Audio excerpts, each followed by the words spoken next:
लोकतंत्र में बोलने का तो छूट है, लेकिन अपनी मर्यादा के हिसाब से लोगों को बोलना चाहिए।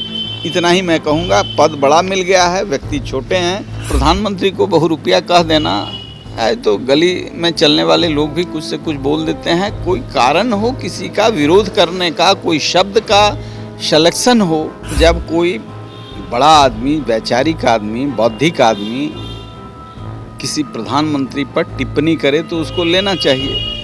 ये सब बहुत छोटे लोग हैं, इनके टिप्पणी पर बहुत तवज्जो नहीं देना चाहिए। ये सब किसी के स्टाफ थे, वही गुण समाहित हो गया है।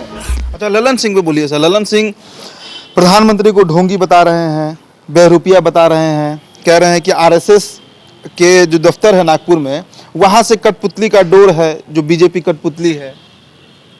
देखिए, ये भगवान बुद्ध की तरह इनको कैसे एकाएक ज्ञान ये सब चीज़ का हो गया, ये तो हमको आश्चर्य लगता है। और जब कोई बड़ा आदमी, वैचारिक आदमी, बौद्धिक आदमी किसी प्रधानमंत्री पर टिप्पणी करे तो उसको लेना चाहिए। ये सब बहुत छोटे लोग हैं, इनके टिप्पणी पर बहुत तवज्जो नहीं देना चाहिए। लेकिन बोला तो गया है सर, और इस पर राजनीति भी शुरू हो गई है। क्या बोलना सही है इस तरह की बातें? और आरक्षण को भी जेडीयू पूरी तरह इनकैश करना चाह रही है। आप किसी नेता से बात करिए, वो बोल रही है बीजेपी आरक्षण विरोधी है। 2015 विधानसभा में जो मोहन भागवत के बयान को जिस तरह लालू प्रसाद यादव ने इनकैश किया था, जेडीयू उसी राह पे अब दिख रही है। देखिए, आरक्षण जो है वो रहेगा। आरक्षण तो कोई हटने नहीं जा रहा है, और आरक्षण के आगे भी कुछ है। विकास है, बेरोजगारी है, शिक्षा है, स्वास्थ्य है। तो जो चीज़ें हैं उस पर तिकड़म और खेल करने का तो कोई कारण नहीं बनता है। लेकिन जिसके पास कोई मुद्दा नहीं हो उसी को मुद्दा बनाएगा। इसलिए ये लोग बोलते हैं तो चीज़ें हवा में भी लोगों की लहर के रूप में उठती है। लेकिन हमने कहा कि ये सब किसी के स्टाफ थे, वही गुण समाहित हो गया है। अब जो जहाँ नौकरी कर रहे हैं वहाँ से जो बातें आएंगी वही बात बोलेंगे, तो वो बहुत ऊंचाई नहीं पकड़ती है। वो सब विलुप्त हो जाता है, निष्प्राण हो जाता है, उस शब्दों में कोई जान नहीं होता है। मनमोहन सिंह जैसे ईमानदार आदमी प्राइम मिनिस्टर थे, और ब्रिटिश पार्लियामेंट में उन्होंने जा कर के कह दिया कि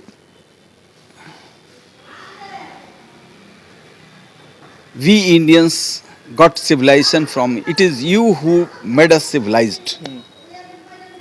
अब इतनी तीखी बात को भी हमारे जैसे साधारण आदमी ने भी संयमित तरीके से कहा कि प्रधानमंत्री जी को यह बात नहीं बोलना चाहिए था। पंजाब से ही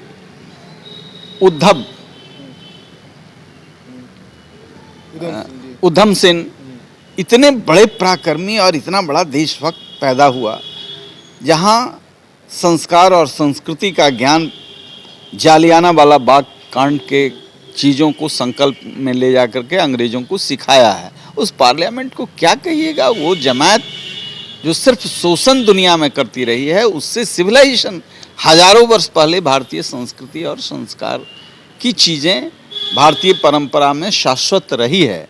इसलिए वैसा विद्वान आदमी जो सिर्फ किताबी ज्ञान रखते थे, व्यवहारिक ज्ञान नहीं रखते थे, इतिहास के उन अतीतों में कभी नहीं झांके, और प्रधानमंत्री होकर के ऐसी कटु बात कह दी जिसके लिए भगत सिंह से लेकर के उधम सिंह से लेकर के तमाम क्रांतिकारी की परंपरा पर कितना बड़ा चोट पहुंचा होगा। तब भी हम लोगों ने सभ्य भाषा में उसका प्रतिकार किया। अब प्रधानमंत्री को बहुरूपिया कह देना है तो गली में चलने वाले लोग भी कुछ से कुछ बोल देते हैं। कोई कारण हो किसी का विरोध करने का, कोई शब्द का सिलेक्शन हो, तो ये आज तो प्रधानमंत्री हैं और प्रधानमंत्री सक्षम हैं। हो सकता है कुछ चीज़ों से, विचारों से कहीं पर आपने देखा है कि इनके गॉडफादर माननीय नीतीश कुमार पहली बार जब प्रधानमंत्री नरेंद्र मोदी बने थे तो चीफ मिनिस्टर्स मीटिंग में हाथ मिलाने से घबरा रहे थे या लोगों को दिखलाना चाहते थे कि असली सेकुलर हम ही हैं। देखिए, साथ रह करके भी हम गंगा में डुबकी तो लगाते हैं, भीतर में जाके पानी नहीं पीते हैं।